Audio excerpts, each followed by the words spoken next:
Hey everyone, so recently I asked you all in a poll which film stock you would like to see me shoot with for my next POV video. And the majority of you asked for Portra 400. And now I chose these film stocks because I thought I still had them in stock, but Portra 400, unfortunately, the one that you all voted for the most, was the one film stock I did not have any left of. So I'm going to be shooting with Kodak ColorPlus 200 instead. And honestly, I'm kind of happy that I got to shoot with this film stock because I think this is a film stock that a lot of us will be picking up just because, you know, film prices are skyrocketing like crazy. I don't know why. It's like they don't want us to shoot film anymore. But yeah, you can get a roll of this for like $5 on B&H or Adorama.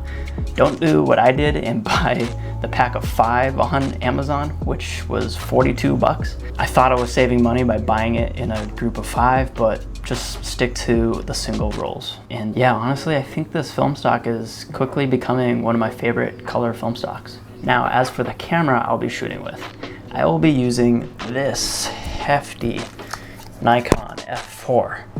Hand's already tired holding this for like 2 seconds, but yeah, this is not my typical size of a camera I'd use for street photography, but you know, it's always fun to try out a different camera here and there, and just for switching things up and making a more interesting video, I'll be using this guy. And you know, since we're already kind of breaking my own rules, I'm gonna bring a bunch of different lenses to try out.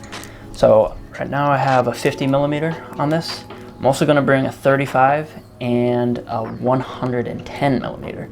So that will be an interesting lens to use for street photography. You'll probably quickly see in the video why I don't like to bring more than one lens with me. Basically, I just can't make up my mind which lens to use. Anyway, let's jump right on into it.